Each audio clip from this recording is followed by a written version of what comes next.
Hey guys, and welcome back to my channel. In today's video, we will be talking about the pros and cons of teaching in the United States. I know a lot of people are interested in getting a teaching job in the United States, and you want to know what it is like teaching in the United States. That's what this video is going to talk about, the pros and the cons.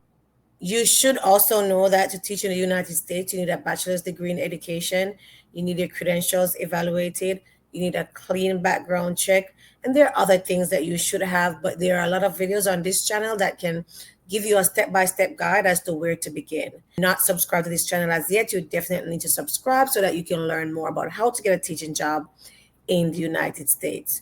So without any further ado, we're going to get straight into it.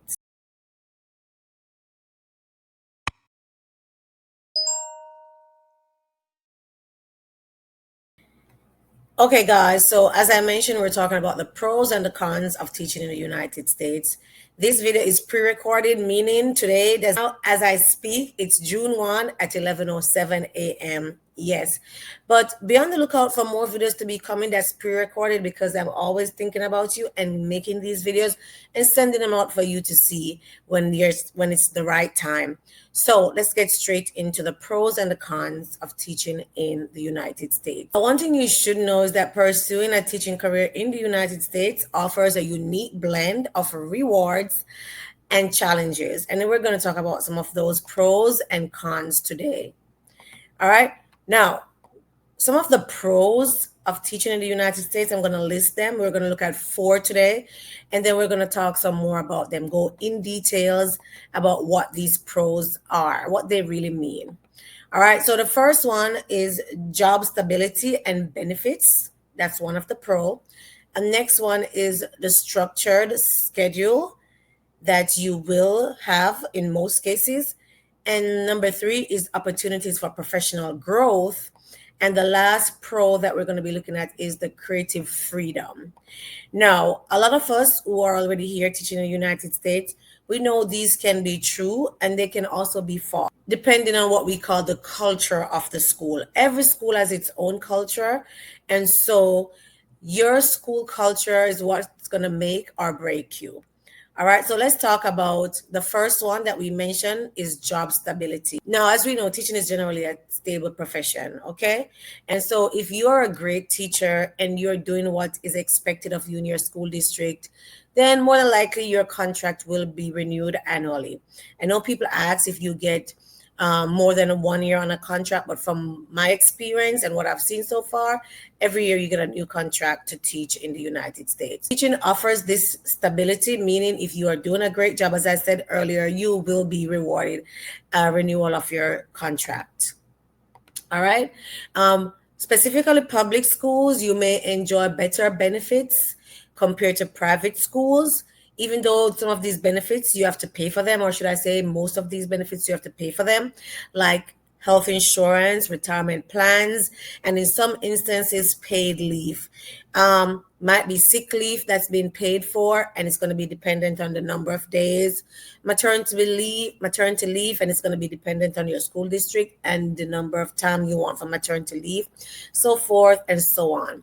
Also, as a public school teacher, you can join teachers union, which have common goals that are set for teachers, and they basically can stand up for you in certain cases. So that's it as it relates to job stability and benefits. Now let's talk about structured schedule. Now, in most cases and all the schools that I've worked in and the school district, there's a structured schedule that is being followed. And when you have that, you feel a sense of belonging, like you know what to do each day and you're not wondering what you're supposed to do. Now, this structured schedule usually comes out in the form of like a calendar. So for example, for the next school year, which is going to be 25-26, school districts already created their calendar and teachers already know what holidays will be coming and what days they will get off for professional development and things like that. So many teachers appreciate having weekends, which most schools do have that. In some states, I know, think in Arizona, there are school districts that have no schools on Friday. They have longer weekends, like Friday to Sunday, longer weekend. School is only Monday to Thursday. So, that's on the schedule and you know what to look forward to. So they provide a better work-life balance compared to other professions. We know as teachers, we get our summer break, we get Christmas break, we have Easter break. But I'm going to say we are deserving of those breaks, because without those breaks, we would be crashing out. I swear. Those breaks are needed. They are needed. And if you're a teacher, you know what I mean when I say those breaks are needed. So structured schedule is definitely a pro teaching in the United States. And this can be all over if, these apply to where you are. All right, the next one is opportunities for professional growth. As we know, as teachers, things are changing. Social media is taking over. There are so many things that we need to keep up to date with. So, as a teacher, you are encouraged to do continuous personal and professional development. Some of these professional developments are paid for by your schools. In most cases, they are.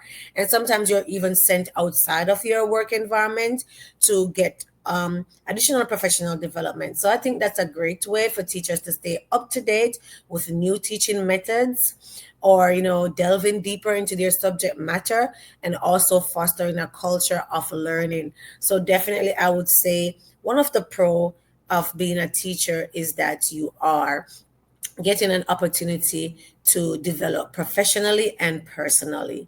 And the last pro that we're talking about today is the creative freedom.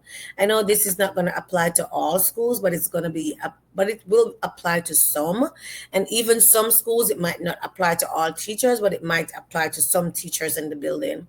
So this creative freedom, some schools, as I say, they encourage teachers to design their own curriculum.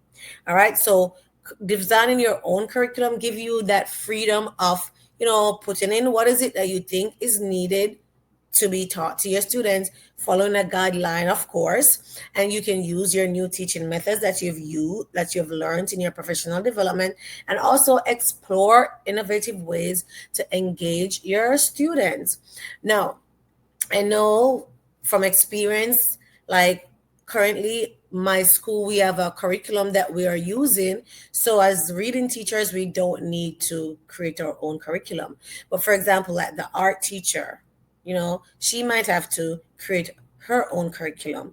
The PE teacher might need to create his own curriculum also. So there's some type of flexibility for teachers, freedom, that creative freedom that we always ask for.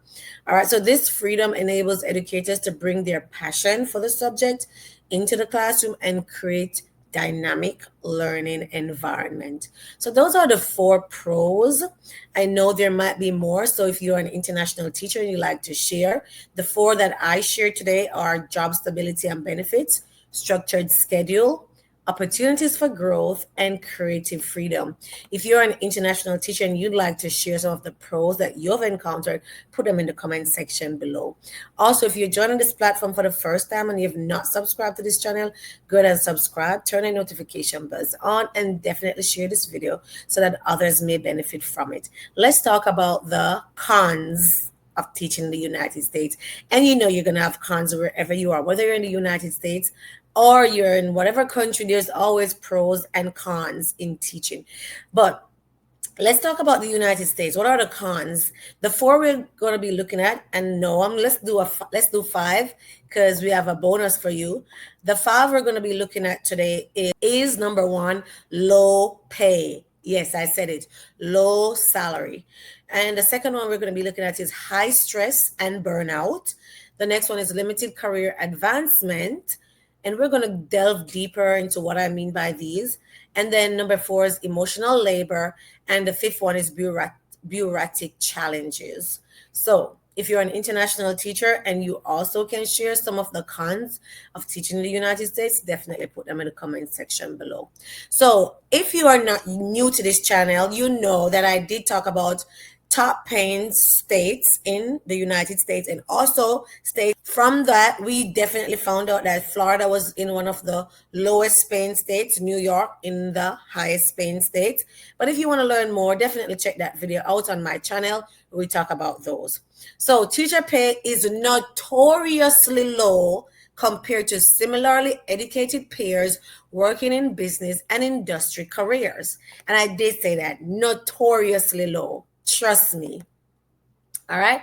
While pay varies by school districts and grade level and teachers' education, the Bureau of Labor Statistics noted a median salary of $54,000 per year for elementary teachers as of 2015. So, what does that mean? Many teachers are underpaid compared to the amount of work they do and the level of responsibility they hold. Yes, relatively underpaid, notoriously low. All right. So take some time and think about that, guys. And if you agree with me, let me know in the comment section below. The next con is high stress and burnout. Specifically, if you are new to teaching in the United States, it's easy for you to get stressed. It's easy for you to feel burnt out. So definitely, yes, I'm not going to hide and say it's all bed of roses, because it is not. Teaching, as we already know, is a demanding job. It takes a lot from us as educators. And the pressure to meet the standards, manage a classroom, and support every student's need can be overwhelming. And I'm not even kidding. It can be overwhelming. All right. So many teachers face long hours of grading, lesson planning, and attending to meetings, which can lead to burnout. The emotional toll of handling students, social, academic, and behavioral challenges, I'm telling you, they can add a layer of stress. And I'm not even kidding, guys.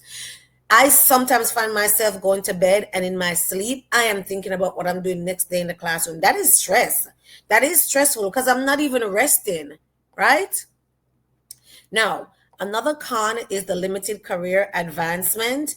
Unlike other professions, teaching can be very limited when it comes down to upward mobility. We have teachers who are in the classroom for 20, 25 years, like myself, and there are opportunities for upward mobility in some instances, but sometimes it's not what you want to do, because it's going to come with greater stress and more work. And it's just a lot.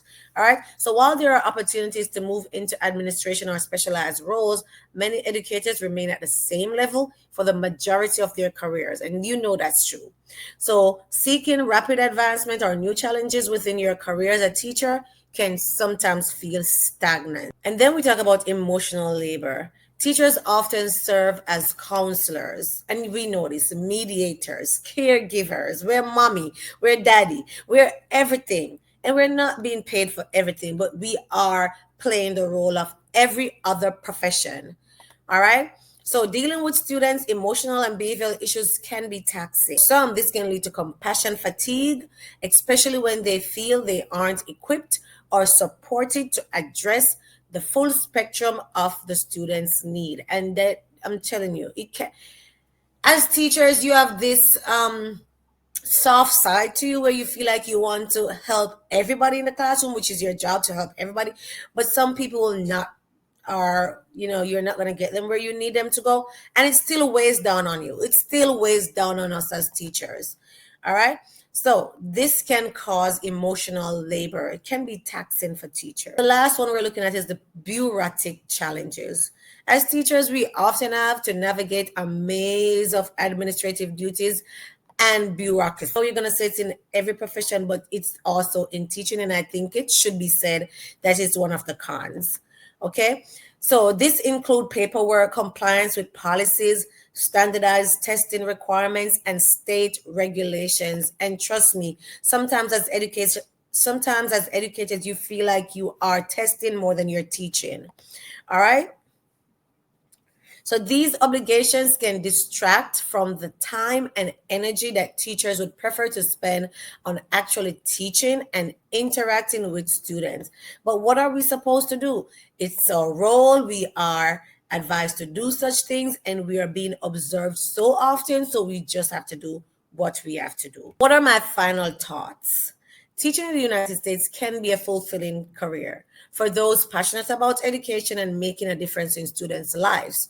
However, it's essential to be aware that there are challenges including low pay, as I just mentioned, high stress, and limited career advancement. But if you know your goal and you know what you're aiming for, you know how to work your way around these cons. Okay? All right. If you're considering this path, it's crucial to research specific school districts, understand the local education landscape, and be prepared for the demands of the profession. Be prepared, guys. All right. So, again, if you have not liked this video as yet, go ahead and give it a thumbs up. If you have not shared, share. If you have not subscribed to my channel as yet, subscribe. Let me know in the comment section what else you'd like to hear about, and know that I'm always thinking about you, and more videos will be coming. Thanks for watching, and I'll see you next time. Bye.